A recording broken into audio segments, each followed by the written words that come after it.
मेरा नाम है सीची और मैं ये इस अजीब से आइलैंड पे आ गया हूँ और मुझे पता नहीं है कि आखिर यहाँ पे ये तेज रोशनी क्या चमक रही है और इसके अंदर से मुझे कुछ आवाजें भी आ रही है जहाँ पे मैं देखता हूँ कि वहाँ एक लड़की रहती है, बहुत खूबसूरत रहती है, नंगी पुंगी रहती है और वो कह रही होती है कि मेरे हस्बैंड बन जाओ, मुझसे शादी कर लो। और मुझे कुछ समझ में नहीं आ रहा था कि अब मैं करूँ तो क्या करूँ।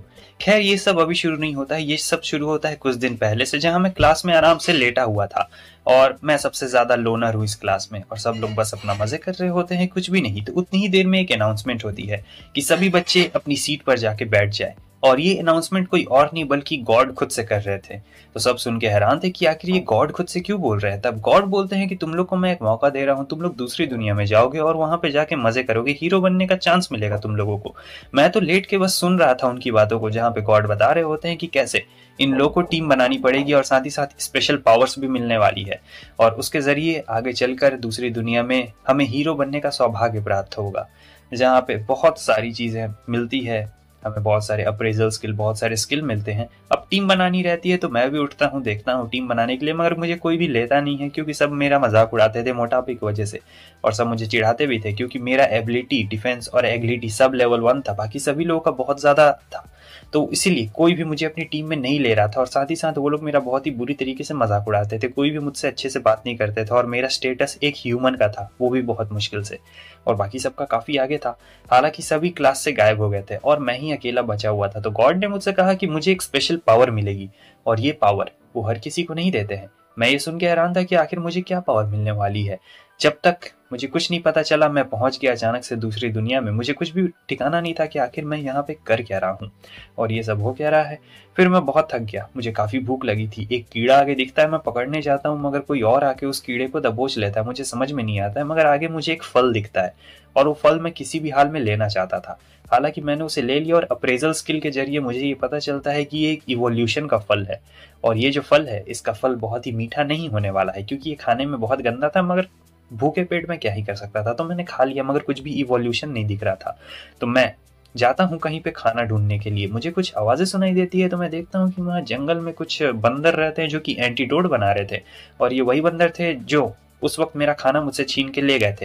हालांकि इनका लेवल 100 के ऊपर था और मेरा लेवल 1 था, तो मुझे कुछ समझ में नहीं आ रहा था कि मैं क्या करूँ। तो वो चले जाते हैं तो मैं उनका खाना चुरा लेता हूँ और पोषण भी चुरा लेता हूँ और ये सब मैं अपने बैग में रख देता हूँ। आगे हमें उसके दोस्तों को दिखाया जाता है जो कह रहे होते हैं कि सब लोग यहीं पे है, लेकिन सेची कहाँ पे चला गया है। तो सेची के कुछ दोस्त भी होते हैं, समझो, मतलब कुछ अच्छे वाले दोस्त रहते हैं सेची के और ज्यादातर तो बुरे ही वाले दोस्त रहते हैं। तो ये जो लड़की रहती है ये परेशान हो रही थी सेची के लिए, लेकिन ये तो पॉइजनस मशरूम खा लेता है और बेचारा पलट चुका रहता है। मगर फिर भी जब ये इवोल्यूशन वाला फल खा लेता है तो वापस से ठीक हो जाता है। अब इसके पास ज्यादा फल बचे हुए नहीं रहते, सोच रहा होता है कि अब मैं करूँ तो क्या करूँ, मेरे पास ज्यादा फल नहीं बचे और सोच सोच के पैनिक हो रहा था और भी ज्यादा खाते जा रहा होता है। तब याद आता है कि मेरे पास तो बस एक ही फल बच गया है, अब मैं करूँ तो क्या करूँ, कुछ समझ में नहीं आ रहा है। और जब ये बहुत ज्यादा घबरा रहा होता है उतनी देर में एक बंदर वहां पे आ गया रहता है और मारता है एक जोरदार लात जिससे इसका ब्लड निकल चुका रहता है। तो ये ज्यादा सोचता नहीं है और तुरंत ही पोषण निकाल के पी लेता है और कहता है बंदर मैं तुम्हारा पिछवाड़ा लाल कर दूंगा। लेकिन बंदर बहुत ज्यादा लेवल का रहता है और ये काफी कमजोर लेवल का रहता है। बंदर ने तो धोबी पछाड़ दे दिया था, लेकिन पता नहीं ये गैस छोड़ता है कि क्या छोड़ता है, बंदर वहीं पे मर गया। तो ये बहुत ही खतरनाक टेक्निक है और वहां उसने ड्रॉप भी छोड़ा था। उसके बाद यहाँ पे मुझे कुछ और भी चीजें मिलती है, जैसे कि ये किताब, इसमें बंदरों की नॉलेज रहती है, सारी चीजें जितने बंदरों के पास नॉलेज थी वो सारी नॉलेज को मैं इसमें पढ़ सकता था। और ये गॉड की तरफ से दिया हुआ गिफ्ट था कि मैं यहाँ की भाषा को पढ़ सकता था और बहुत ही आसानी से समझ भी सकता था।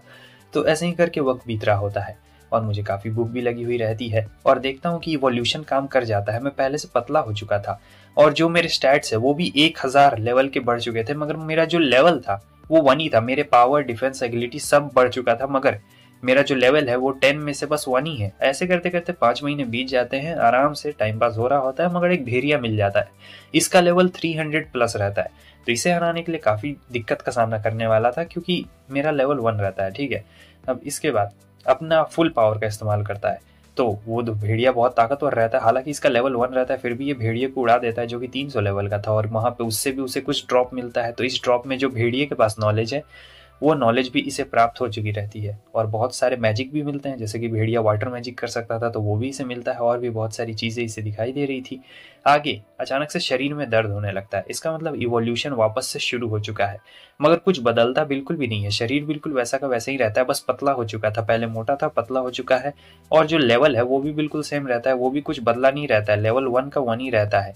मगर यहाँ पे वो बंदरों से घिर चुका था चारों तरफ से, और हमें एक फीमेल बंदर को दिखाया जाता है जो वहाँ पे आ जाती है, और उसे देख के वो कहता है कि हेलो, मैं नहीं लड़ना चाहता हूँ तुमसे। मगर वो फीमेल बंदर कहती है कि ह्यूमन, तुमसे लड़ने में बहुत ज़्यादा मज़ा आएगा, और तुम मुझे काफ़ी ज़्यादा पावरफुल भी लग रहे हो, तो तुम्हारे साथ तो और भी ज़्यादा मज़ा आने वाला है। हालांकि बंदरिया मेरा मतलब बहुत ज़्यादा मस्कुलर थी, और जो सेची था वो कमज़ोर रहता है। सोचता है अप्रेजल से पता लगाऊं, लेकिन वो तो बहुत खतरनाक रहती है।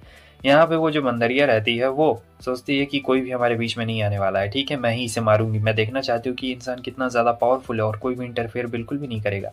सेची सोच रहा होता है कि कहाँ पे ये भाई मुसीबत बहुत बुरी तरीके से आई है, और मना कर रहा होता है कि रुको रुको, मैं नहीं लड़ना चाहता हूँ, 1 मिनट से रुको। मगर बंदरिया कहाँ सुनती है, वो जोरदार पंच मारती है, ये बच जाता है। तो बंदरिया कहती है कि वाह, तुमने मेरे अटैक को डॉज कर लिया, वैसे मेरा नाम सारिया है। वो कहता है कि तुम एक बंदरिया हो और तुम्हारा ब्यूटीफुल लड़की जैसा नेम क्यों है, ऐसा नेम बिल्कुल भी नहीं होना चाहिए, और तुम मुस्कुरा क्यों रही हो बंदरिया। वो कहती है कि मुझे लगता है कि मैं तुम्हें पसंद करने लगी हूँ, क्योंकि तुम मेरे अटैक से बच पाए, बहुत ही रेयर होता है कि कोई मेरे अटैक से बच जाए। सेची भाग रहा होता है, मगर बंदरिया कहती है कि रुको अब मेरी बारी, और एक जोरदार पंच मारती है तो वो सीधे जंगल के अंदर चला जाता है, और कहता है कि बस अब और नहीं, प्लीज अब मुझे मत मारो। लेकिन बंदरिया कहती है कि वाह, तुम मेरे इस हमले से भी बच गए, मेरे इस हमले से आज तक कोई भी नहीं बचा है, और मैं तुम्हें मारना नहीं चाहती हूँ, क्योंकि अब तुम मुझे धीरे धीरे करके पसंद आने लगे हो, लगता है कि तुम्हारे साथ मजा आने वाला। और मैं कोई गोरिल्ला नहीं, मैं एक प्यारी सी लड़की हूँ, मेरा नाम सारिया है, कितनी बार बोलूं। लेकिन सेची गुस्सा कर रहा होता है और कहता है कि तुम एक बंदरिया हो और कुछ भी नहीं, समझी, और तुम एक प्यारी लड़की जैसा तुम्हारा नाम क्यों है, ऐसा नाम तुम्हारा बिल्कुल भी नहीं होना चाहिए था। इसी मौके का फायदा उठाते हुए सेची उस पर देता है एक बहुत ही जोरदार हमला, मगर सारिया बच चुकी रहती है और कहती है कि तुम्हारे साथ तो सचमुच बहुत मजा आएगा, तुम्हारे स्किल्स तो बहुत ही ज्यादा अमेजिंग है। फिर एक जोरदार धमाका मिलता है, मगर सेची इससे भी बच गया रहता है, जिसे देख के वो इंप्रेस हो जाती है और कहती है कि तुम तो बहुत ज्यादा स्ट्रांग हो। अब ये अपना स्पिरिट डैगर का इस्तेमाल करने वाला था, और वाटर मैजिक का भी। हालांकि ये मैजिक उसी के ऊपर उल्टा पड़ चुका रहता है, वो पूरा का पूरा पानी इसी के ऊपर गिर गया रहता है, जिसे देख के सारिया हंसने लगती है और कहती है कि तुम तो बहुत ही ज्यादा फनी हो इंसान, तुम्हारे साथ तो बहुत ज्यादा मजा आएगा। और ये लो मेरा एक जोरदार पंच, वो फिर से मारती है, मगर ये बच चुका रहता है उस हमले से। फिर से मार रही होती है एक और पंच, और ये बहुत जोर से मुंह पे लगता है। सोचता है कि मेरे दोस्त मुझे याद कर रहे होंगे, मुझे उनके पास जाना है, और मैं इतनी आसानी से बिल्कुल भी हार नहीं मान सकता हूँ, बस अब बहुत हो गया, मैं अपनी पूरी जी जान लगा दूंगा। तो वो अपने हाथों से रोकने की कोशिश करने वाला रहता है उसके पंच को। देखता हूँ आखिर कब तक तुम मुझे मार पाती हो। और फिर वही खतरनाक अटैक होता है, जिससे वो उसके प्यार में पड़ चुकी रहती है और कहती है कि तुम मुझसे शादी करोगे, मैं तुम्हें अब नहीं मारने वाली हूँ। और वो उसे उठा के लेके जा रही। तो जो सारिया रहती है वो तो इसे यहाँ पे लेके आ गई थी, और बहुत सारा टेस्टी खाना भी देती है। सेची कहता है कि मुझे भूख बिल्कुल भी नहीं लगी, और हम लोग अलग अलग स्पीसीज से बिलोंग करते हैं, तो मैं ये खाना नहीं खाने वाला हूँ। वो कहती है कि एक बार खा लो ना। तो वो कहता है कि ठीक है, अगर तुम इतना ज़्यादा कह ही रही हो, लेकिन हम दोनों के बीच में कुछ भी वैसा नहीं हो सकता है। मगर जब वो खाना टेस्ट करता है तो उसे खाना बहुत ज़्यादा अच्छा लगता है, और उसने यकीन नहीं किया था ये बंदरिया ऐसा खाना बना सकती है। फिर उसके बाद वो काम कर रही होती है, और इसे कपड़े भी धो के दे रही होती है, जहाँ पे इसे समझ में नहीं आता है कि यार ये कैसे। और वो कह रही होती है कि चलो शादी कर लेते हैं। सेची को समझ में नहीं आ रहा था कि एक बंदरिया के पास इतना ह्यूमन इंटेलिजेंस कहाँ से आ रहा है, मतलब बर्तन धो रही है और ये सब कर रही है। सोचता है कि भाग जाऊँ क्या यहाँ से, मगर जैसे भागने की फिराक में रहता है वो उसके सामने में आ चुकी रहती है, और वो पूछता है, तो वो कहती है मुझे एक किताब मिली थी केव के पास में। तो इस किताब के अंदर सारा नॉर्मल चीजें लिखा हुआ रहता है कि कैसे आप सर्वाइव कर सकते हैं, कपड़े धोना, बर्तन धोना, और वो सारी वगैरह वगैरह चीजें। तो इसीलिए जो सारिया रहती है वो सारे इंसानों वाले काम कर सकती है। और वो बता रही होती है कि मैं तुम्हें बहुत ज़्यादा पसंद करती हूँ, तुम मुझे डार्लिंग कह के ही बुला सकते हो। वो कहता है कि मैं तुम्हें डार्लिंग नहीं बनाने वाला हूँ, बेवकूफ़ बंदरिया कहीं की। और फिर बता रही होती है कि बहुत ज़्यादा मज़ा आएगा, चलो नहीं यार मज़ा करेंगे। लेकिन वो कहता है कि नहीं, तुम्हारे साथ मज़ा नहीं करूंगा, बहुत ही रूड बिहेव कर रहा होता है। बाद में ये खाना पकड़ने के लिए गए रहती है, मतलब मछली पकड़ रही होती है। तो सेची सोचता है कि अब मुझे यहाँ से पतली गली निकल लेनी चाहिए, मगर यहाँ पे एक बड़ा सा स्पाइडर रहता है, जिसे देख के उसकी फट गई रहती है। मगर सारिया आके उसे बचा लेती है और कहती है डार्लिंग तुम ठीक तो हो ना। अब ये सोच रहा होता है मैंने इसे इतना बुरा भला बोला है, मगर ये मेरे प्रति इतना ज़्यादा अच्छा व्यवहार कर रही है, कुछ समझ में इसे नहीं आ रहा होता है। बाद में जब ये लोग अंदर में रहते हैं तो वो उसे बता रही होती है कि कैसे मैंने 10 फ्रूट रखे थे, और उन्हें इवोल्यूशन वाला फ्रूट कहा जाता है, और वो मैंने अपने हस्बैंड के लिए रखे थे। ये सुन के उसने खाना फेंक दिया, और वो कहती तुमने कहीं देखा क्या कि किसी बंदे ने उसे चुरा लिया, और अगर कोई 11 फ्रूट खा लेता है तो वो मारा जाएगा। सेची को याद आ रहा होता है कि मैंने 10 तो पहले ही से खा लिए हैं, अब मैं क्या करूँ, अगर मैं एक और खाऊंगा तो मैं मारा जाऊंगा। और ये इसने अपने हस्बैंड के लिए वो सारे फ्रूट कलेक्ट करके रखे थे, तो पसीने छूट रहे होते। वो कहती कि क्या हुआ, इतना पसीना क्यों आ रहा है? तब वो उससे सच सच बता देता है कि मैंने ही वो फ्रूट खा लिए थे क्योंकि मुझे बहुत ज़्यादा भूख लग रही थी। सेरिया कहती है कि कोई बात नहीं, कोई बात नहीं, अगर तुमने खा लिए तब कोई बात नहीं, क्योंकि तुम तो ऐसे ही मेरे हस्बैंड ही हो और तुमने खा लिया तो इसमें कोई बुरी बात बिल्कुल भी नहीं है। चलो अब हम दोनों शादी कर लेते, क्या कहते हो? लेकिन वो मना कर देता है, कहता है कि बाद में। वो कहती है क्या तुम मुझसे नफरत करते हो? वो कहता है कि नहीं। तो कहती है चलो शादी कर लेते हैं। और फिर अगले दिन क्या होता है कि कहता है कि चलो बाहर चलते हैं और भाग जाता है। आगे हमें दिखाया जाता है स्टूडेंट्स को, जहाँ पे वो कह रहे होते हैं इंस्ट्रक्टर से कि तुम हमें एडवेंचरिंग के लिए नहीं लेके जा रहे हो और तुम्हारे किंग ने हमसे ये कहा कि हमें डीमन लॉर्ड को हराना है, तो डीमन लॉर्ड को हराने के लिए हमें ट्रेनिंग चाहिए और तुम बस हमें ऐसे तलवारबाजी करना सिखा रहे हो, मतलब लकड़ी के तलवार से। लेकिन इंस्ट्रक्टर कह रहा होता है कि तुम लोग के पास अभी उतनी ज्यादा पावर नहीं है कि तुम लोग कुछ कर सको, और वो यही कहने के बाद चला जाता है। अब ये लोग सोच रहे थे कि हमें प्रैक्टिस करनी पड़ेगी खुद से। आगे हमें दिखाया जाता है कि ये भाग रहा होता है। सेरिया कह रही होती है कि रुक जाओ, वहां पे मत जाओ, वहां पे बहुत ज्यादा खतरा। और ये सोच रहा होता है कि आखिर एक बंदरी आखिर इतनी तेजी के साथ कैसे भाग पा रही है, और वो काफी स्पीड के साथ भाग रही होती है, मतलब एकदम ह्यूमन फॉर्म में। लग ही नहीं रहा होता है कि कोई बंदर भाग रही होती है। और सेची कह रहा होता है कि मेरा पीछा छोड़ दो। सेरिया कह रही होती है कि उस तरफ मत जाओ, उस तरफ बहुत ज्यादा खतरा है। लेकिन फाइनली वो बहुत आगे निकल गया और एक केव के पास पहुंच जाता है। हालांकि केव के पास पहुंचने से उसे कुछ अलग महसूस हो रहा होता है, जैसे कोई चीज उसे तरफ आकर्षित अपने तरफ कर रही होती है और कहती है कि मेरे पास आओ। तो फिर वो जाता है केव के अंदर में। हमें दिखाया जाता है कि वहाँ डार्क लॉर्ड पहले से रहता है और कहता है कि एक इंसान यहाँ पे आया है, इसका मतलब तुम बहुत ज्यादा पावरफुल हो गए। तो जो सेची रहता है इसका लेवल चेक कर रहा होता है, तो लेवल 1 रहता है। वो कहता है वापस से चेक करो, तब पता लगता है कि इसका लेवल तो 1500 रहता है और बहुत ज्यादा भयंकर रहता है। वो डार्क लॉर्ड कहता है कि अब मैं तुम्हें नहीं छोड़ूंगा इंसान। वो आके मारता है, लेकिन सेरिया उसके बीच में आ चुकी रहती है और तलवार उसके आर पार हो गया रहता है और वो डार्क लॉर्ड चला जाता है। सेरिया से वो कह रहा होता है कि तुमने मेरी जान क्यों बचाई, मैंने तुम्हारे साथ इतना बुरा बर्ताव किया है।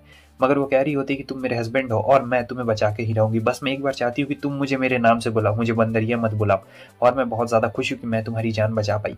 यहाँ पे सेची को बहुत बुरा लग रहा होता है क्योंकि उसने इतना ज्यादा बुरा बर्ताव किया रहता है, और सेरिया अभी इसलिए जिंदा रहती है क्योंकि उसके पास एक स्किल रहती है जो कि मरने के बाद भी थोड़ी देर के लिए एक्टिव रहेगी, तो वो बात कर सकती है। और सेची को बहुत बुरा लग रहा होता है, कह रही होती है कि प्लीज तुम बस मुझे एक बार अपने नाम से बुला लो, मैं तुम्हारी वाइफ बनना चाहती हूँ। सेची कहता है कि हाँ सेरिया, क्यों नहीं, और वो उससे उसके नाम से बुलाता है तो वो काफी ज्यादा खुश हो जाती है सेरिया। और पीछे जो डार्क लॉर्ड रहता है हंस रहा होता है, कह रहा होता है कि वाह, एक चिंपैंजी और एक इंसान का कॉम्बिनेशन, ये तो out of the box combination निकल गया, बहुत ही ज्यादा खतरनाक कॉम्बिनेशन निकल गया। मगर जो सेची रहता है उसकी आंख में तो बहुत ज्यादा आंसू आ रहे होते हैं और वो सेरिया को कह रहा होता है कि प्लीज मुझे छोड़ के मत जाओ। लेकिन अब बहुत ज्यादा देर हो चुकी रहती है क्योंकि उसका वक्त धीरे धीरे खत्म हो रहा होता है। सेची कहता है कि नहीं रुक जाओ, मगर जो सेरिया होती है धीरे धीरे करके उसकी आंखें अब बंद हो रही जा रही होती है और वो कहती है कि गुड बाय, हमारा यही लास्ट मोमेंट था, मैंने तुम्हें अपने हस्बैंड के रूप में देखा है और तुम ही मेरे हस्बैंड हो। सेची कह रहा होता है कि प्लीज रुक जाओ। वहाँ वो पीछे डार्क लॉर्ड हंस रहा होता है तो इसे बहुत ज्यादा बुरा लगता है और वो कहता है कि मैं तुम्हें अब नहीं छोड़ने वाला हूँ। वो अपना डैगर बाहर निकाल लेता है और सीधे जाता है डार्क लॉर्ड के ऊपर हमला करने के लिए, मगर वो तो बहुत ज्यादा स्ट्रांग रहता है, इससे बहुत ज्यादा। वो अपनी हड्डियों से भी हमला कर रहा होता है, अपना वेपन से। और वो पूछता है क्या तुम्हें वो गोरिल्ला पसंद है? तब वो कहता है कि हाँ मुझे वो बहुत ज्यादा पसंद है, और पुरानी बातों को याद कर रहा होता है कि किस तरीके से जो सेरिया है उसने इतने दिनों में इसका ख्याल रखा है, बहुत ज्यादा ख्याल रखा है। अचानक से वो ग्लो करने लगती है और यहाँ पे ये अपना एक बहुत ही पावरफुल मैजिकल हमला करता है, मगर डार्क लॉर्ड उसे भी खत्म कर डालता है। लेकिन अब सेची को बहुत गुस्सा आ रहा होता है, कह रहा होता है कि तुम्हारी इतनी हिम्मत, और एक बहुत ही खतरनाक अटैक हमला करता है, समझे। ये जो हमला रहता है, इस हमले से जो डार्क लॉर्ड था वो मारा जाता है। लेकिन डार्क लॉर्ड कह रहा होता है कि तुम्हारा बहुत बहुत शुक्रिया, तुमने मुझे श्राप से आज़ाद कर दिया। हमें उसके बगल में एक लड़की को भी दिखाया जाता है और ये खत्म हो चुका था, और ये सोच रहा होता है क्या ये पावर ऑफ लव है। लेकिन दूसरी तरफ जो सेरिया रहती है वो बहुत ज़्यादा ग्लो कर रही होती है और कहती कि मैं तुम्हारी वाइफ बनना चाहती हूँ और कुछ भी नहीं बनना चाहती हूँ। वो कह रहा होता है कि प्लीज़ मुझे छोड़ के मत जाओ। लेकिन अचानक से सब चीज़ शांत हो चुका रहता है और फाइनली वो उसे किस भी कर देता है। उतनी देर बाद हमें दिखाया जाता है कि लाइट और ज़्यादा तेज़ हो जाती है और ये एक लड़की में बदल चुकी रहती है जो कि बहुत खूबसूरत रहती है। हमें डार्क लॉर्ड के पास्ट के बारे में बताया जाता है कि पहले वो एक बहुत अच्छा इंसान था। ये 1500 साल पहले की बात रहती, 1500 साल। तो वहाँ जो किंग था वो उसे बिल्कुल पसंद नहीं करता था। तो किंग ने इसके खिलाफ ट्रैप बिछाया जहाँ पे इसकी बीवी भी इसे छोड़ के चली जाती है, मगर जो एक मेड थी वही उसके साथ थी, मगर किंग ने उस मेड को भी मरवा दिया। उसके बाद से वो बुराई के रास्ते पे चला गया था और यही उसकी कहानी रहती है। आगे हमें दिखाया जाता है कि उसे ट्रेजर मिलता है तो वो उसे शर्ट देता है और बहुत कुछ देता है, कहता है कि तुम उसे शर्ट को क्यों नहीं पहन लेती हो। तो सेरिया शर्ट पहनती है, बहुत ज़्यादा खूबसूरत लग रही होती है। अब इसके ठर की चेहरे से पता लगा सकते थे कितनी ज़्यादा वो खूबसूरत लग रही होती है। और फिर ये उसे बता रहा होता है कि देखो मैंने फैसला लिया है कि मैं बाहर जाऊंगा, मैं फॉरेस्ट में नहीं रहने वाला हूँ। लेकिन इसे अचानक से कुछ हो जाता है और हम देखते हैं कि ये अपने फाइनल इवोल्यूशन में आ चुका था। फाइनल इवोल्यूशन होने के बाद वो काफ़ी ज़्यादा खूबसूरत लग रहा था और फिर सेरिया से कह रहा होता है कि मैं तुमसे एक बात कहना चाहता हूँ, मैं यहाँ पे फॉरेस्ट में नहीं रहूँगा। और मुझे बाहर जाना है। तब वो कहती है कि तुम मेरे हस्बैंड हो, जहाँ तुम जाओगे वहाँ पे मैं भी जाऊँगी। उतनी देर में एक रैबिट आ जाता है, कहता है मैं डंजन का एडमिनिस्ट्रेटर हूँ और तुम लोगों ने डंजन को क्लियर किया है तो मैं तुम्हें कुछ कुछ रिवॉर्ड्स दूंगा जो कि तुम्हारे आगे चलकर बहुत ज़्यादा काम भी आने वाले हैं, और इवोल्यूशन का फ्रूट भी दूंगा तुम्हें खाने के लिए। तो सेची तो खुश हो जाता है और फिर वो उन्हें बहुत सारी चीज़ें देता है, मगर एक हेलमेट और एक ड्रेस ये बड़ा ही अजीब सा चीज़ रहता है और सोचता है कि ये मेरी क्या ही मदद कर सकता है। एडमिनिस्ट्रेटर कहता है ठीक है अब तुम लोग को यहाँ से जाना पड़ेगा। वो उसे गायब कर देता है और सीधे रास्ते पे ले आता है, मतलब जंगल से अब ये दोनों बाहर आ चुके रहते हैं। दोनों एक दूसरे का हाथ पकड़ते हैं और सीधे आगे बढ़ते जाते हैं। सारिया कहती है कि सबसे जो सामने वाली सिटी हमें उसी में जाना चाहिए। सेची कहता है कि हाँ तुम बिल्कुल सही कह रही हो, सबसे पहले उसी में जाऊंगा मैं। और सोच रहा होता है कि कहीं मुझे मेरे दोस्त मिल जाए तो मज़ा आ जाएगा। उसे एक स्लाइम दिखता है मगर इसका लेवल 8 होता है। वैसे तो स्लाइम कमज़ोर होते मगर इसका लेवल 8 कैसे हो सकता है। खैर अब वो स्लाइम को मारना चाहता था और मार के थोड़ा लेवल भी तो बढ़ने वाला है ना, वैसे लेवल इसका बढ़ता का है। वो अपना हथियार बाहर निकाल लेता है स्लाइम को मारने के लिए और ज़ोरदार वार भी करता है, लेकिन बहुत तेज़ वार हो जाता है और पूरा एकदम ज़मीन कट चुका रहता है बीच से। जहाँ पे वो सोच रहा था कि मैं तो एकदम मॉन्स्टर बन गया हूँ और काफ़ी सारे ड्रॉप भी निकलते हैं, अचानक से इसे वापस से कुछ होने लगता है। हमें पता लगता है कि हेलमेट से लाइट निकल रही होती है, हेलमेट फेंक देता है और ये एक चोगा में बदल चुका रहता है। एक चिट्ठी भी आई रहती है जो उस रैबिट की तरफ से रहती है कि मुबारक हो तुम लेवल अप हो चुके हो, मतलब अब ये जो चोगा है ये तुम्हारी रक्षा करेगा। और हाँ एक और बात, तुमने अपनी ह्यूमैनिटी को पीछे छोड़ दिया, तुम अपनी रेस में बहुत ज़्यादा आगे निकल चुके हो और ये बहुत ही ज़्यादा अच्छी बात है। वैसे ये लेटर सेल्फ एक्सप्लोड भी हो जाएगा थोड़ी देर के बाद में, और होता बिल्कुल ऐसा ही अपने आप फट चुका रहता है, उसके मुंह पे ही फट गया रहता है। तो अब ये लोग जा रहे होते हैं आगे जो सबसे सामने शहर है। तो यहाँ पे इनके पास आइडेंटिटी मार्क नहीं रहता और ये जो गार्ड रहता है कहता है कि स्लेव्स के पास भी रहता है मगर तुम लोग के पास नहीं है, कोई बात नहीं, हमारे पास मैजिकल बॉल है, अगर तुम इस पे हाथ रखोगे तो पता चल जाएगा कि तुम यहाँ अंदर आने के लायक हो या फिर नहीं हो। तो सेजी पहले थोड़ा सा डर रहा होता है मगर फिर बाद में वो हाथ रखता है तो पास हो चुका रहता है। और अब बारी सेरिया की रहती है तो सेरिया भी हाथ रखती है तो वो भी यहाँ पर पास हो चुकी रहती है। वो पूछता है कि अपना आइडेंटिफिकेशन मार्क बना लेना, वैसे तुम लोग कहाँ जा रहे हो। तो वो गिल्ड बोलता है तो वो बंदा कहता है कि नहीं तुम वहाँ बिल्कुल मत जाना, वो गिल्ड कोई जाने की जगह बिल्कुल भी नहीं है, वो बहुत ज़्यादा खतरनाक जगह, अगर तुम वहाँ पे जाओगे तो हाथ धो बैठोगे, किससे, अपने पिछवाड़े से हाथ धो बैठोगे, इसलिए वहाँ पे बिल्कुल भी मत जाना। तब सेची कहता है कि ठीक है जैसा तुम कह रहे हो मैं नहीं जाऊँगा वहाँ पे। तो वो कहता है कि ठीक है कहीं और से आइडेंटिफिकेशन मार्क बना लेना, लेकिन ये पहुँचते तो गिल्डी में है। और सेची कहता है कि रुको पहले मैं देख लेता हूँ कि क्या बात है, वो मना क्यों कर रहा था, लेकिन अंदर में तो कुछ और ही चल रहा होता है। सोचता है कि भाई वो सही बोल रहा था। सारिया कहती है कि क्या हुआ, वो कहता है कि नहीं रुको मैं फिर से देखता हूँ। तो देखता है कि यहाँ भाई अंदर में बहुत ही अजीब माहौल रहता है, मैं तुम लोग को क्या ही बताऊँ, यहाँ पे बड़ा अजीब माहौल रहता है। और वो उसकी आंखें बंद कर देता है। अचानक से गिल्ड का मास्टर आ जाता है और कहता है कि ये देखो मेरी बॉडी, तुम दोनों यहाँ पे क्या कर रहे हो। वो सोचता है कि यार गिल्ड का मास्टर इतना ज़्यादा अजीब कैसे हो सकता है, लेकिन वो तो अपने जिम से मार्क इन्हें अंदर ले आता है। फिर ये यहाँ पे अपना रजिस्ट्रेशन करवा रहा होता है और हमें दिखाया जाता है कि ये यहाँ की रिसेप्शनिस्ट रहती है, बस अपना रूप बदल लिया था। और ये बताती है कि हमारे पास सारे जानकारी रहती है, जो भी दुनिया की जो भी जानकारी रहती है। तो सारिया कहती है कि हमें यहीं पे अपना रजिस्ट्रेशन करवा लेना चाहिए, मुझे यहाँ पे अच्छा लग रहा है। सेची कहता है पक्का ना। सारिया कहती है कि हाँ देखो ना कितने ज़्यादा अच्छे अच्छे लोग हैं, मुझे काफ़ी ज़्यादा अच्छा लग रहा है। तो वो कहता है कि ठीक है। उसके बाद कुछ बंदे यहाँ पे आ जाते हैं जो देखते हैं कि ये दोनों रजिस्ट्रेशन करा रहे थे। तो वो कहते हैं चिकने आज तुम यहाँ पे नहीं आए हो क्या। तो वो कहता है कि हाँ मैं नया आया हूँ। वो सारिया से कहता है रुकना ज़रा 2 मिनट में अभी इन्हें ठिकाने ला के आता हूँ। तो ये लोग इसे अपने बॉस के पास लेके गए रहते हैं, जहाँ पे ये लोग अपने कपड़े उतार देते हैं और कहते हैं कि तुम ज़्यादा टेंशन मत लो, थोड़ा सा दर्द होगा फिर सब ठीक हो जाएगा। तुरंत ही भाग जाता है क्योंकि पता था कि क्या होने वाला है और भाग ही चुका था। फाइनली वो वापस आ गया था, जिसे देख के वो लोग हैरान हो गए थे और कहते हैं कि तुम उनके चंगुल से बच के निकल गए। भाई ये तो बहुत अचंभव वाली बात है क्योंकि कोई भी उनके चंगुल से नहीं निकल पाता है। और गिल्ड के मास्टर कह रहे होते कि अभी हम तुम्हारा बस एक छोटा सा टेस्ट लेंगे, ठीक है, और इस टेस्ट को तुम्हें पास करना पड़ेगा, उसके बाद तुम हमारे गिल्ड का ऑफिशियल मेंबर बन सकते हो। और इस टेस्ट को लेने के लिए हम लोग एक डॉक्टर को बुलाएंगे और वही तुम्हारा टेस्ट लेंगे। तो हमें पता लगता है कि एक लड़की रहती है जिसका नाम ग्रेम है। वो कहती है कि मैं इसका टेस्ट नहीं लेने वाली हूँ और ना ही ये चाहता हो कि मैं इसका टेस्ट लूँ। तब सेची कहता है मुझे फ़र्क नहीं पड़ता, टेस्ट चाहे कोई भी ले, मुझे इससे बिल्कुल भी फ़र्क नहीं पड़ता है, कोई भी ले सकता है मेरा टेस्ट, बस तो मुझे पास होने से मतलब है।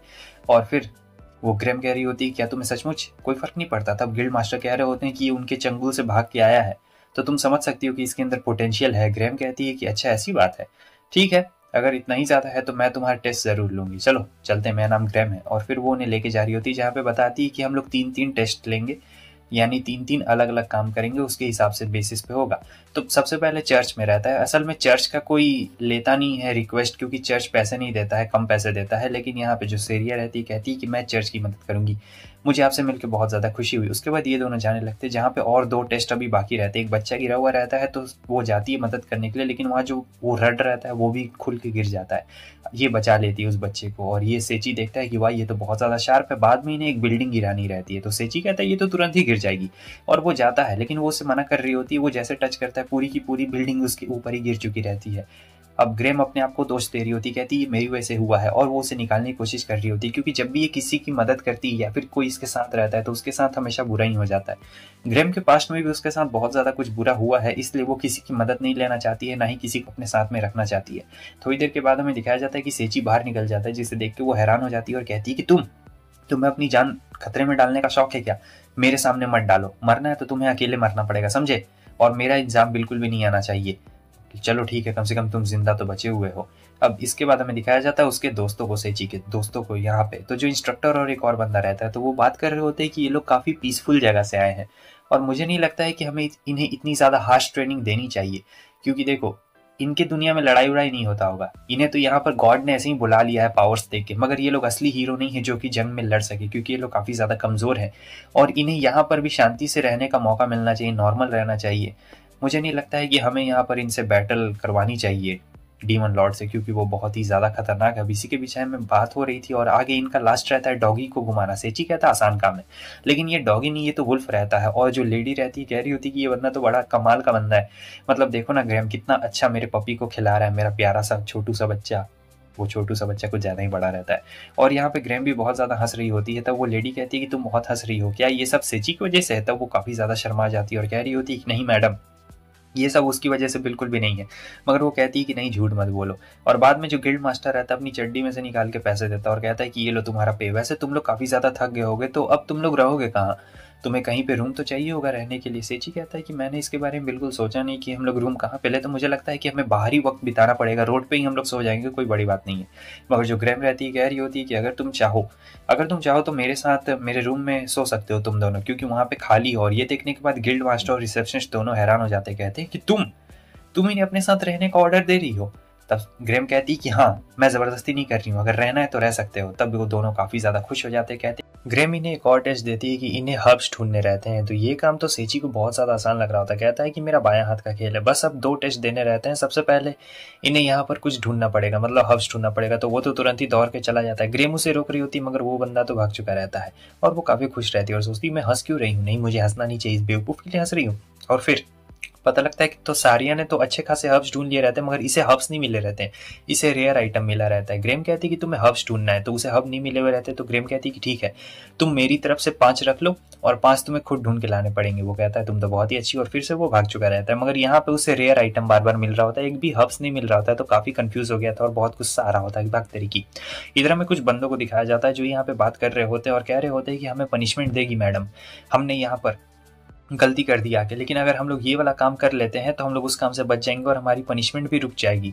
अब इतनी देर में क्या होता है कि सेची यहाँ पे आ चुका रहता है, और वो कहता है कि मैंने कुछ सुना नहीं, मुझे तो बस हर्ब्स चाहिए। मगर वो लोग कहाँ सुनने वाले थे, वो लोग कहते हैं कि तुमने हमारी बात सुन ली, और ये एक बहुत ही खतरनाक डीमन टीम रहती है, ठीक है। तो यहाँ वो लोग अपना इंट्रोवर्ट और अपने इंट्रो दे रहे होते हैं, तो लेकिन वो लोग कह रहे होते हैं कि तुम भाग नहीं सकते, और वो लोग अपने एक बड़े बंदे को भी बुलाते हैं जो कि मारता है बहुत ही जोरदार। इन्हें लगता है सेची मारा गया, मगर ऐसा होता नहीं है।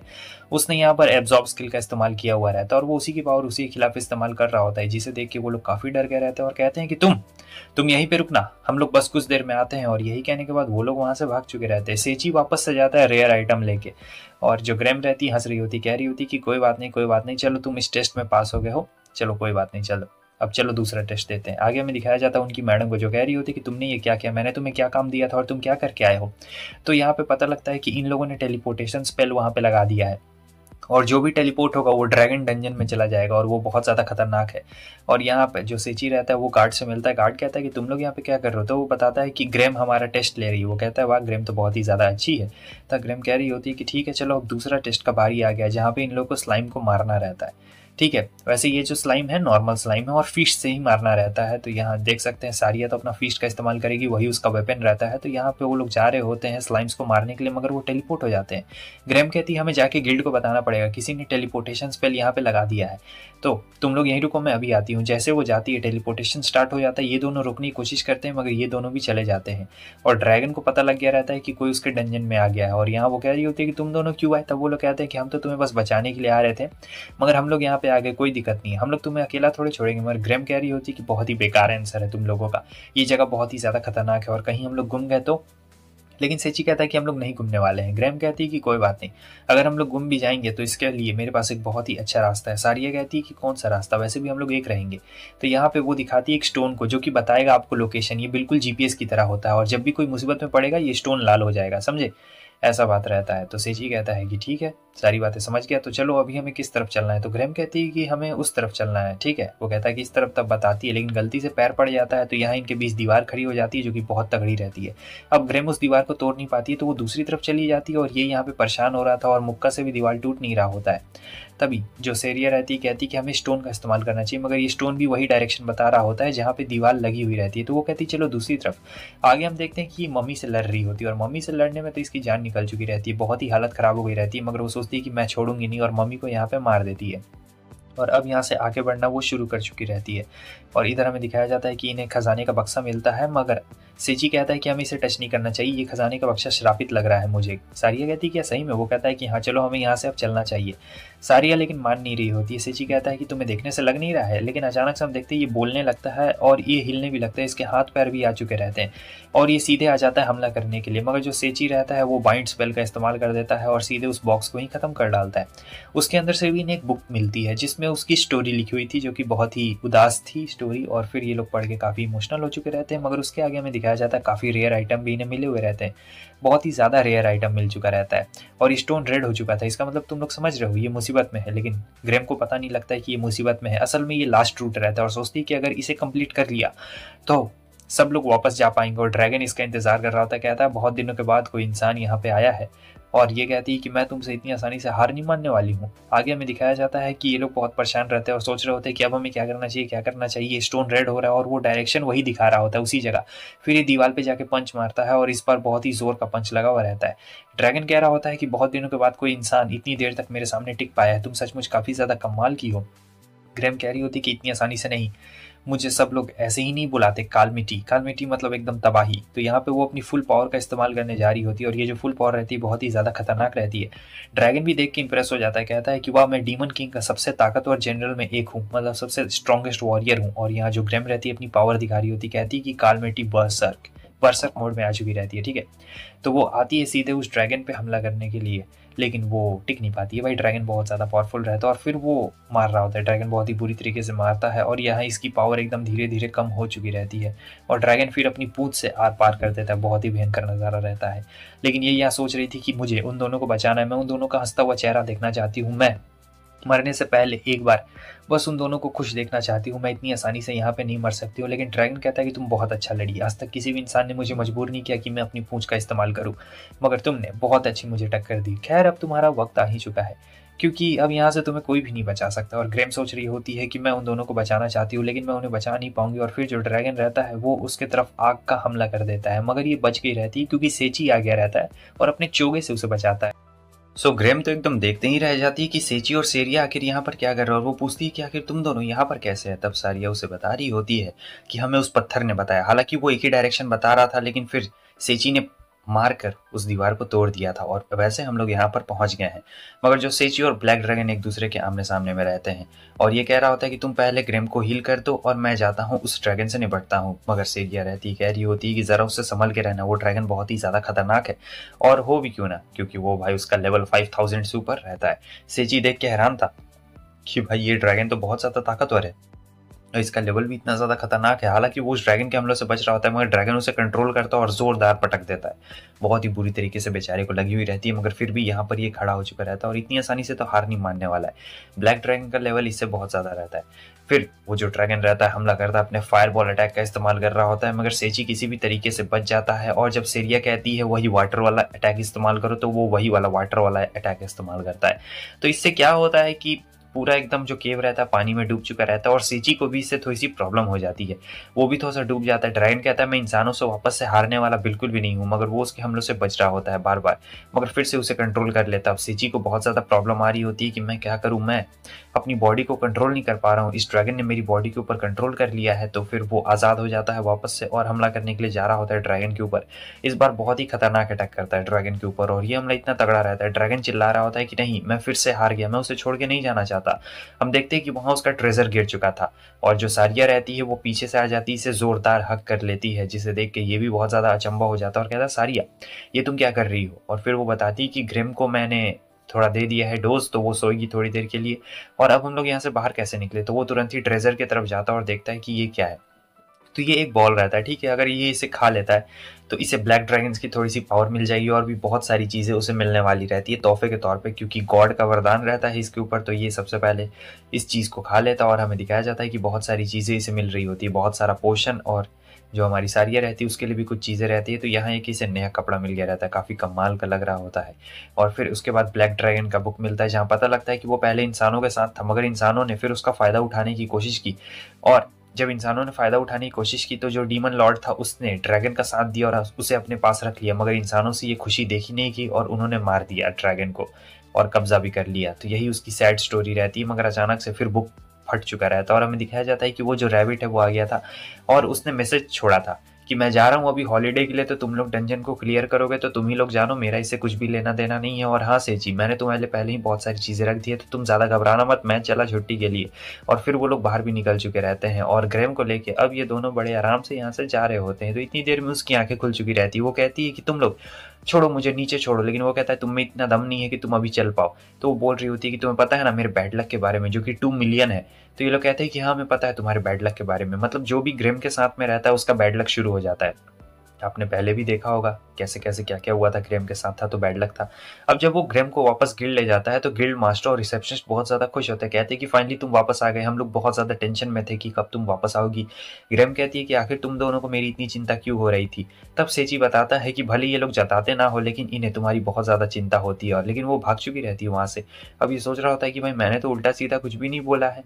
आगे हमें इन डीमंस को दिखाया जाता है जो कि यहाँ पे अपने चाल चल रहे होते हैं, मतलब गेम खेल रहे होते हैं जिसे इंसानों ने बनाया है। तब तक उनकी लॉर्ड आ जाती है और कहती है कि किसी ने उस ड्रैगन को हरा दिया है। ये सुनकर वो तीनों भी हैरान हो जाते हैं और कहते हैं कि आखिर वो शक्तिशाली है कौन, मतलब उस ड्रैगन को कौन हरा सकता है। वो डीमन लॉर्ड का सबसे ताकतवर जनरल में से एक था। आगे हमें दिखाया जाता है कि ये वापस से स्टोन का इस्तेमाल करता है ग्रेम को ढूंढने के लिए, लेकिन उसे वो लेडी मिल जाती है। जहाँ वो पूछती है कि तुम्हें उसके बैड लक के बारे में पता है ना पहले से। सेची कहता है कि हाँ मुझे उसके बैड लक के बारे में पता है, लेकिन मुझे इससे कोई भी फर्क नहीं पड़ता है। वो लेडी कहती है तब तो ये बहुत ही ज़्यादा अच्छी बात है, क्योंकि बहुत कम ऐसे लोग हैं जो ग्रेम के साथ रहना पसंद करते हैं। और फिर वो ग्रेम को ढूंढने के लिए चला जाता है। हालांकि वो उसे वहां मिलती है जिस जगह पे, याद है ना ये वाली जगह जहाँ पे इसने गिरा दिया था पूरा दीवार, तो उसी जगह पे उसे वहां पर ग्रेम दिखाई देती है जो कि बहुत ज्यादा रो रही होती है। ग्रेम का बस एक ही मानना था कि तुम लोग मेरे साथ क्यों रह रहे हो, अगर तुम लोग मेरे साथ रहोगे तो तुम्हारे साथ सिर्फ बुरा ही बुरा होगा, क्योंकि आज तक जो भी मेरे साथ रहा है उसका कभी भी भला नहीं हुआ है और कभी भला होने भी वाला रहता है, तो उसके साथ हमेशा बुरा हो जाता है। तो तुम लोग मेरे साथ बिल्कुल भी मत रहो, मेरे साथ रहना बिल्कुल भी अच्छी बात नहीं है। मगर सेची देखता है कि वो बहुत दुखी है तो वो उसे जोर से पकड़ लेता है। वो कहती है कि छोड़ो, आखिर तुम ये क्या कर रहे हो। मगर सेची कहता है कि नहीं मैं तुम्हें नहीं छोड़ने वाला हूँ, तुम्हें थोड़ा सा प्यार की ज़रूरत है, तुम बिल्कुल भी टेंशन मत लो, मैं हूं ना यहाँ पर तुम्हारे लिए, तुम्हारे साथ में हम सभी लोग हैं यहाँ पे तुम्हारे साथ में। तो तुम्हें यहाँ पे कुछ भी घबराने की बात नहीं है, कुछ बुरा होता है तो हम लोग साथ में उससे निपट लेंगे, और कुछ अच्छा होगा तो उसके लिए तो हम सभी लोग यहाँ पर हैं ही। मगर ग्रेम इस बात को बिल्कुल नहीं मान रही होती, क्योंकि आज तक हमेशा उसके साथ बुरा हुआ रहता है। तो वो कहती है कि छोड़ो मुझे, और वो आगे चली जाती है। सेची सोच रहा होता है इसने कहा बचपन से हमेशा इसके साथ बुरा होते हुए आया है। याद आता है सेची को कि इसके पास एक रिंग भी रहती है और वो कहता है कि ये रिंग मैं तुम्हें पहनाना चाहता हूँ। वो उसे रिंग पहना देता है, असल में ये गुड लक रिंग रहता है। तो जो उसका 2 मिलियन नेगेटिव ऑरा था वो अब पॉजिटिव ऑरा में बदल चुका है और बोलता है कि अब तुम्हारा गुड लक शुरू होने वाला और बैड लक तुम्हारा अब खत्म हो जाएगा, तो तुम बिल्कुल भी टेंशन मत लो। लेकिन ग्रेम सोच रही होती है कि इसने मुझे रिंग पहना दिया, और यही सोचने के बाद वो बहुत ज़्यादा शर्माने लगती है और इसे तो कुछ समझ में नहीं आता है सेजी को कि अरे ये इतना ज़्यादा लाल क्यों हो रही है। लेकिन वो कहती है भाग फटो यहाँ से, और फिर वहाँ से भाग जाती है। अब ये सोच रहा था कि इसने ऐसा क्यों किया, तभी से अभी थोड़ी देर के पहले वाली बात याद आ रही होती है कि अरे मैंने कहीं इसे गलती से प्रपोज तो नहीं ना कर दिया, शायद मैंने इसे गलती से प्रपोज कर दिया, लेकिन मेरा कहने का मतलब वो बिल्कुल भी नहीं था। इधर हमें दिखाया जाता है कि ये बहुत ज़्यादा शर्मा जाती है और उसी रिंग की तरफ देख रही होती है जो कि हमारे सेची ने इसे दिया हुआ रहता है। अगले दिन देखते हैं कि सेची बहुत ज़्यादा परेशान रहता है। सैरिया कह रही होती है कि क्या हुआ, कि तुम इतना ज़्यादा परेशान क्यों। तब सेची बता रहा होता है कि वो मुझसे बात ही नहीं कर रही है, वो मुझसे शर्मा जा रही है बार बार, और आज सुबह भी बिल्कुल वैसा ही हुआ। जब मैं दरवाज़ा खोलने के लिए गया तो वो बहुत ज़्यादा शर्मा गई, वो मुझसे कुछ बात ही नहीं कर रही, मुझे कुछ समझ में नहीं आ रहा है। और फिर वो सारिया को बात बताता है। सारिया कहती है कि शायद हाँ वो कुछ अजीब बिहेवियर कर रही है, लेकिन मैं तो जाने वाली हूँ, मैं तो आज चर्च वापस से जाने वाली हूँ और अपना काम पूरा करूंगी। सेची कहता है कि हाँ तुम्हारा तो काम बन गया है, लगता है मुझे भी कुछ करना ही पड़ेगा। तो यहाँ सेची कहता है कि ठीक है गुड बाय, और यहाँ पे सारिया चली जाती है। उसके बाद ये सोचता है कि मुझे क्या करना चाहिए, तो वो गिल्ड मास्टर के पास जाता है उससे कुछ पूछने के लिए, लेकिन ये तो कुछ और ही बताने लगता है। रिसेप्शनिस्ट आती है और कहती है कि तुम्हें क्या जानना है, और ये पूछना चाहता था कि आपके पास कोई इन्फॉर्मेशन आई है क्या, कुछ हीरोज़ के बारे में या फिर कुछ भी, क्योंकि इसे अपने दोस्तों के बारे में पता लगाना रहता है। तब जो इंस्ट्रक्टर रहते हैं कह रहे होते हैं कि हाँ, हमारे पास कुछ इन्फॉर्मेशन तो आया हुआ है कि डीमन लॉर्ड की आर्मी के खिलाफ कुछ हीरोज़ को तैयार किया जा रहा है। हालांकि वो लोग अभी फुल्ली तरीके से ट्रेंड नहीं है और उसमें उनकी जान को बहुत ज़्यादा खतरा है। और ये सोच रहा होता है अच्छा डीमन लॉर्ड ठीक है, और बोलती है कि लाइब्रेरी में जाके तुम पता कर सकते हो। तो वो उसे चड्डी में से निकाल के एक लेटर देता है कि ये लाइब्रेरी में तुम्हारे काम आएगा। अब आगे हमें दिखाया जाता है जो किंग रहता है वो बहुत गुस्से में रहता है, क्योंकि इनके जो इंस्ट्रक्टर रहते हैं वो इन सारे बच्चों को सिखा नहीं रहे होते, मतलब तलवारबाजी असल का नहीं सिखा रहे होते हैं। और डीमन लॉर्ड की आर्मी कभी भी हमला कर सकती है, इसलिए काफ़ी ज़्यादा गुस्से में रहता है कि ये बच्चे लड़ेंगे कैसे। उतनी देर में एक जो मैजिशियन रहता है वो कहता है कि मास्टर आप बिल्कुल भी चिंता मत करिए, वो इंस्ट्रक्टर इन लोग को जानबूझ के नहीं सिखा रहा है, क्योंकि वो नहीं चाहता है कि ये बच्चे डीमन लॉर्ड की आर्मी से लड़े। लेकिन मेरे पास एक बहुत ही अच्छा आइडिया है। वो बताता है कि हमें इन्हें मैजिक स्कूल में भेजना चाहिए, बैरबे और मैजिक एकेडमी में भेजना चाहिए, क्योंकि वो एक हाईली मैजिकल स्कूल है जहाँ पे इन बच्चों को बहुत अच्छी ट्रेनिंग मिलेगी। और जो बच्चा हमारी बात नहीं मानने वाला है उसके लिए हम लोग अलग से एक इंतज़ाम रखेंगे, मतलब उन्हें एक अलग तरीके का कुछ पहनाएंगे ये लोग, जिससे वो सारे बच्चे इनकी बात मानना शुरू कर दें। आगे हमें दिखाया जाता है कि ये भाग रही होती है और इसे कुछ समझ में नहीं आ रहा होता है कि आखिर अब सुबह से ये शर्मा क्यों रही है और बार बार सेची से दूर क्यों भाग रही है। तो बहुत ज़्यादा दिमाग खराब हो गया रहता है और दिल भी धक धक कर रहा होता है काफ़ी तेज़ी के साथ। लेकिन यहाँ लाइब्रेरी में हमें दिखाया जाता है सेची को, जो कि पता लगा रहा होता है ब्लैक ड्रैगन और डीमन लॉर्ड के बारे में। तो इसे ऐसा लग रहा होता है कि जो इंसान है उन्होंने ही डीमन लॉर्ड के साथ काफ़ी बुरा किया है, और समझ में नहीं आ रहा होता है कि ये किसकी साइड ले, डीमन लॉर्ड की साइड ले या फिर इंसान की साइड ले। हालांकि इसे बस बुक पलटना रहता है और जो स्किल रहती है वो स्किल से मिल रही होती है, जैसे लाइट स्किल मिल जाती है, ब्लैक स्किल मिल जाती है, डार्क स्किल मिल जाती है, सबकी सब स्किल इसे मिलती जा रही थी। और फिर ये बोर हो जाता है तो चला जाता है मार्केट में। मार्केट में भूख लगी हुई रहती है, लेकिन उससे पहले इसे एक पेंटिंग दिखाई देती है जो कि बहुत ज़्यादा खूबसूरत रहती है। तो वो उस बच्चे से कह रहा होता है कि तुमने ये पेंटिंग बनाई है। वो कहती है कि हाँ मैंने ये पेंटिंग बनाई है। तो वो उससे पेंटिंग खरीद लेता है।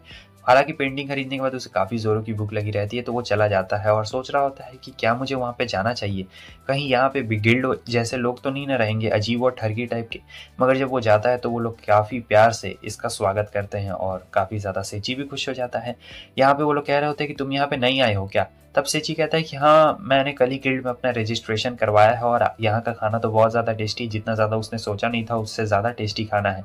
और ये बंदा अपना नाम बताता है और बताता है कि मैं तो यहाँ का एक कॉमनर हूँ और कुछ भी नहीं, तुम अपने बारे में कुछ बताओ सेची, क्या मैं फॉरेनर जैसा लगता हूँ। वो कहता है कि हाँ आप थोड़े थोड़े फॉरेनर जैसे लगते हैं, और जो बारटेंडर होता है वो तो भाई अलग ही। और इधर हमें दिखाया जाता है जो ग्रैम रहती है वो अलग ही टेंशन में रहती है, सोच रही होती है कि मेरा दिल इतना धक धक क्यों कर रहा है। तभी उसे वो लेडी मिल जाती है और फिर उसके बाद वो लेडी उसे बताती है कि तुम्हें सेची से प्यार हो गया है, देखो झूठ मत बोलना मुझसे, और ऐसा तभी होता है जब तुम किसी को पसंद करो, इसलिए तुम्हारा जो फीवर है वो उतर नहीं रहा है, तुम्हें लवर्टाइटिस हो गया है, समझे। और ये बहुत ही खतरनाक बीमारी है। और अपने मन में वो सोच रही होती है कि हाँ मैं उससे इतना रूड तरीके से बात कर रही थी, मैं उसके प्यार में पड़ गई हूँ, मैं उसे कन्फेस करना चाहती हूँ। लेडी कहती है कि तुम्हें ज़रूर कन्फेस करना चाहिए। और आगे हम देखते हैं कि ये बोलता है कि मुझे 2 लड़कियाँ पसंद आ गई है, अब बताओ मैं क्या करूँ। तब ये लोग बोलते हैं कि क्या तुमने उस दूसरी लड़की को रिंग पहना दिया है, क्योंकि हमारी कंट्री में अगर कोई किसी को रिंग पहना देता है इसका मतलब मैरिज हो जाता है, और अगर तुम मैरिज नहीं करते हो तो तुम्हारा जो सॉसेज है उसके 4 टुकड़े कर दिए जाएंगे। तुम समझ रहे हो ना मेरे कहने का क्या मतलब है। और अगर नहीं तो तुम दोनों को एक साथ एक्सेप्ट कर सकते हो, मतलब किसी को मना नहीं कर सकता। अगर रिंग पहना दिया तो शादी करनी पड़ेगी, नहीं तो भाई बहुत बुरा हाल सज़ा मिलने वाला है। और यही वो सेची को समझा रहे होते हैं और सेची सोचता है कि मैं क्या करूँ, सारिया को हाँ बोलूँ या फिर ग्रैम को हाँ बोलूँ, कुछ भी समझ में नहीं आ रहा होता है। मगर दोनों उसे इतनी अच्छी तरीके से समझाते हैं कि उसे सारी बातें समझ आ जाता है और वो कहता है कि ठीक है अब मैं यहाँ से चलता हूँ। उसके जाने के बाद बारटेंडर इससे कहते हैं कि तुम कुछ ज़्यादा फ्री नहीं घूम रहे हो अकेले, तुम्हें पता है ना कि तुम कौन हो। तब ये कहता है कि हाँ मुझे पता है, और वैसे भी मेरे साथ वो है तो क्या डरने की बात है। आगे हमें दिखाया जाता है कि जब ये यहाँ पहुँचता है तो सोचता है कि मैं सारिया से सारी बातें एकदम क्लियर कर दूंगा, मैं सारिया को पसंद करता हूँ, ग्रैम को भी पसंद करता हूँ, मैं क्या बोलूँगा। उतनी देर में क्या होता है कि जो ग्रैम रहती है वो दूर से आ रही होती है और काफ़ी ज़्यादा उसके नज़दीक आ चुकी रहती है और कहती है कि मुझे तुमसे माफ़ी मांगनी। ये कहता है मुझे भी, लेकिन अचानक से वो आकर उसे एक ज़ोरदार किस कर देती है और इसे कुछ समझ में नहीं आता है। तब वो कहती है कि कुछ भी मत बोलना, मैं तुम्हें बहुत ज़्यादा पसंद करती हूँ। ये बात उसके लिए नहीं थी। सेची कहता है कि मैंने तुम्हें वो रिंग इसलिए नहीं पहनाई थी। ग्रैम कहती है कि मुझे ये बात अच्छी तरीके से पता है कि तुमने मुझे रिंग किस लिए पहनाई थी, मगर मुझे इससे कोई फ़र्क नहीं पड़ता है, मैं तुम्हें बहुत ज़्यादा पसंद करती हूँ। और इतनी देर में सारिया आके देख लेती है तो ये घबरा जाता है और कहता है कि नहीं नहीं ऐसा बिल्कुल भी नहीं है। सारिया कहती है कि कोई दिक्कत वाली बात नहीं है, क्योंकि जो वुमेन्स हैं वो स्ट्रॉन्ग मैन की तरफ अट्रैक्ट होती है और ग्रैम तो मुझे भी अच्छी लगती है। तो इसमें कोई दिक्कत वाली बात नहीं है, तुम चाहो तो तुम साथ में रख सकते हो हम दोनों को, मुझे भी कोई प्रॉब्लम नहीं है, ग्रेम को भी कोई प्रॉब्लम नहीं रहती है। सेची सोच रहा होता है उस बंदे के बारे में जो उसने कहा था कि तुम दोनों लड़कियों को चाहो तो एक साथ बिल्कुल रख सकते हो, और इसमें कोई भी बुरा मानने वाली बात नहीं है। ठीक है, तो यहाँ पे दोनों फिर से किस कर देते हैं, और जो सारिया है वो आ गई थी और कहती है अब हमारी फैमिली पूरी हो गई है। पता नहीं इन लोगों को यहाँ का ठिकाना किसने दे दिया, सभी लोग आके इन्हें कॉन्ग्रेचुलेशन कर रहे होते हैं जैसे कि सही में मैरिज हो गई हो। हालांकि सब लोग आ चुके रहते हैं यहाँ पे, समझे, और ये बहुत ज्यादा खुश रहता है, कहता है कि वाह क्या बात। गिल्ड मास्टर पूछता है तुम्हें कुछ चाहिए क्या, तो वो कहता है कि हाँ मुझे एक घोड़ा चाहिए, क्योंकि सारे एडवेंचर्स के पास घोड़ा होता है और मेरे पास घोड़ा नहीं है। तो वो कहता है कि ठीक है, घोड़ा वैसे भी बहुत सारे काम में आ सकता है, घोड़ा तुम्हारा अच्छा दोस्त होता है, घोड़ा तुम्हारे लगेज को कैरी भी करेगा। और फिर वो अपनी चड्डी में से निकाल के उसे मैप देते हैं और कहते हैं कि जाओ जाकर मजे करो। फिर वो जाता है और पता लगता है कि सारिया और ग्रेम तो उसके साथ आ ही नहीं रहे होते, वो दोनों तो अपना बिजी रहते हैं। तो ये जाता है अस्तबल में, जहाँ का मालिक कह रहा होता है तो क्या आपको रॉयल कप में हिस्सा लेना है, हमारे पास बहुत सारे एक्स्ट्रा ऑर्डिनरी घोड़े हैं, ये देखिए ये है ड्रैगन वाला घोड़ा। और ये घोड़ा जो दूसरा वाला ये थोड़ा सा आलसी जैसा आपको दिख सकता है, मगर इसे कंट्रोल किया जाए तो ये बहुत ही तगड़ा घोड़ा है। हालांकि टच करते ही ये घोड़ा मर चुका रहता है, भाई मैं क्या ही बोलूँ, टच करते ही मर गया रहता है, इसके आगे क्या ही बोला जा सकता है। मगर वो बोलते हैं अगर इसे कंट्रोल कर लिया तो ये बहुत ही अच्छा घोड़ा बन सकता है। आप बिल्कुल भी टेंशन मत लीजिए, मैं आपको और भी घोड़े दिखाऊंगा, लेकिन अब एक आखिरी बस आपको दिखाना हो गया, लेकिन वो गधा है, वो कोई घोड़ा बिल्कुल भी नहीं है। मैं तो सजेस्ट नहीं करूंगा आप इस गधे को लें, क्योंकि ये किसी की बात बिल्कुल भी नहीं सुनती है, और जैसे ही उसे गधी बोलता है तब वैसे भाई वो एकदम जोरदार लात यहाँ पे मार देती है और अपने भाषाएं बोल रही होती है कि कोई भी मुझे ऐसे टच नहीं कर सकता है, जो मेरे लायक रहेगा, मतलब मेरा मालिक बनेगा वही मुझे टच कर सकता है। अब यहाँ पे जो सेची रहता है उसे सारी बातें समझ में आ रही होती है, क्योंकि उसके पास पहले से स्किल रहती है समझने की। तो वो कहती है कि क्या तुम मेरी बात समझ रहे हो, वो कहता है कि हाँ हाँ हाँ मुझे तुम्हारी बात समझ में आ रही है, प्लीज आप मुझे इसके लिए माफ कर दीजिए। वो केज को खोलता है, लेकिन वो अचानक से हमला कर देती है, भाई बच गया रहता है, बहुत खतरनाक। फिर वो उसके पैर पकड़ लेता है और कहता है बस बहुत हो गया। वो कहती है नीचे उतार दो। सेची कहता है पहले हार मानो, तो वो हार मान चुकी थी, और यहाँ पे सेची को उसने अपना मास्टर मान लिया रहता है। तो सेची उसका नाम लगता है लूना, और लूना कह रही होती है, तब तक ये खड़ा हो जाता है और कहता है मैं तुम्हारी कंप्लेन करूंगा बच्चे, मैं नहीं छोड़ूंगा। लेकिन उतनी देर में लूना उसे एक जोरदार लात मारती है और फिर सुला डालती है। आगे हमें दिखाया जाता है कि अब ये दोनों जा रहे होते हैं शहर में। लूना काफी खुश होती है, शहर में आके उसे भूख भी लगी हुई रहती है। तो सेजी कहता है खाना खाओगी, ठीक है रुको मैं तुम्हारे लिए खाना लेके आता हूँ। वो सोचती है कि ये कितना ज्यादा अच्छा इंसान है यार। और जब ये लोग मस्त खाना खा रहे होते हैं उतनी देर में सेजी और लूना आगे बढ़ रहे होते हैं, तो उनकी नज़र जाती है इसी लड़की के ऊपर, जहाँ पे वो लड़का कह रहा होता है कि तुम्हें कंपटीशन में हिस्सा लेना चाहिए, ड्राइंग कंपटीशन में, लेकिन वो मना करती है। इतनी देर में वहाँ पे सेची आ चुका रहता है, और सेची के आने के बाद वो पूछता है कि ये कौन है। तब वो लड़की बताती है कि इन्होंने मेरी आर्ट खरीदी थी। तब वो लड़का कहता है कि आपको इसका आर्ट पसंद आया था क्या। वैसे रॉयल कप के बाद एक और कंपटीशन होने वाला है, और वो आर्ट कंपटीशन होने वाला है, तो मैं इसे कह रहा हूँ कि उस कंपटीशन में हिस्सा ले, लेकिन ये बात मान ही नहीं रही है। वैसे मैं एक बहुत बड़ा आर्टिस्ट हूँ, ये देखिए मेरी आर्ट। सेजी कहता है इसमें तो कुछ दिख ही नहीं रहा, बस एक ट्रायंगल दिख रहा है। और फिर वो बताता है कि मैं रॉयल कप में हिस्सा लेने वाला हूँ। वैसे अगर मैं सोच रहा हूँ कि अगर मैं रॉयल कप में हिस्सा लूँ तो तुम्हें थोड़ी हिम्मत मिल जाएगी। ये दोनों सुन के हैरान हो जाते हैं और कहते हैं क्या तुम रॉयल कप में हिस्सा लोगे, वो तो बहुत ज़्यादा खतरनाक है। तब वो लड़की कहती है कि ठीक है अगर आप रॉयल कप में हिस्सा लीजिएगा तो मैं आपका से सपोर्ट करने ज़रूर आऊँगी। और फिर वो जो बंदा रहता है बता रहा होता है कि कैसे रॉयल कप के 5th विनर को बहुत टेस्टी एक फ़िश मिलेगी, जो कि सही में बहुत ज़्यादा टेस्टी होता है। लूना तो बहुत खुश हो जाती है, तो वो कहती है मैं भी। तो वो कहता है तुम इस गधी के साथ जाओगे। और उसके बाद क्या था भाई, अब यहाँ पे रेस शुरू होने वाला था, सब लोग घोड़े के साथ आ रहे थे, ये गधी के साथ जाने वाला था, और पूरा प्रिपरेशन हो गया था। यहाँ पर ये एक वॉलकेरी रहती है और बता रही होती है फर्स्ट प्राइज और सेकंड प्राइज के बारे में। तो फर्स्ट प्राइज में जो इनकी कैप्टन रहती है उसकी बहुत ही प्यारी प्यारी तस्वीर मिलेगी। हालांकि सेची तो खुश नहीं रहता है, और जो सेकंड प्राइज है उसमें वॉलकेरी के साथ एक पूरा दिन, इन्हें तो कोई फर्क नहीं पड़ता है, मगर बाकी सब लोग को तो पड़ रहा होता है, और ये लोग इसे चेयर करने के लिए आए रहते हैं सेची को। तो सेची को याद आ जाता है कि कैसे जो उसके पुराने दोस्त थे वो भी उसे हमेशा ऐसे ही चेयर करने के लिए आया करते थे। तो ये भी बहुत ज़्यादा खुश रहता है और कहता है तुम लोग का शुक्रिया। इतनी देर में अब रेस भी स्टार्ट होने वाली रहती है, उन्हें पूरा मैप बता दिया जाता है, और हमला भी कर सकते हैं। सबसे मजेदार बात तो ये रहती है कि आप हमला कर सकते हैं। अब यहाँ पे दरवाजे खुल गए थे, रेस यहाँ पे शुरू हो जाती है, मगर रेस शुरू होने से पहले ये डियर वाले घोड़े मर चुके रहते हैं यहाँ पर। और जो दूसरी तरफ सेची रहता है काफी धीरे चल रहा होता है। लूना इसलिए धीरे चल रही होती है क्योंकि उससे मछली खानी थी, ऐसा वो रात भर सोच रही थी तो सो नहीं पाई थी, और ऊपर से उसने सुबह में नाश्ता भी नहीं किया था मछली खाने के। समझ रहे हो कितना ज्यादा भुक्कड़ है। तो इसलिए अब इसमें एनर्जी बची नहीं रहती। वो इन्वेंट्री में ढूंढता है और फिर उसे फ्रूट मिलता है इवोल्यूशन वाला, वो उसे खिलाता है।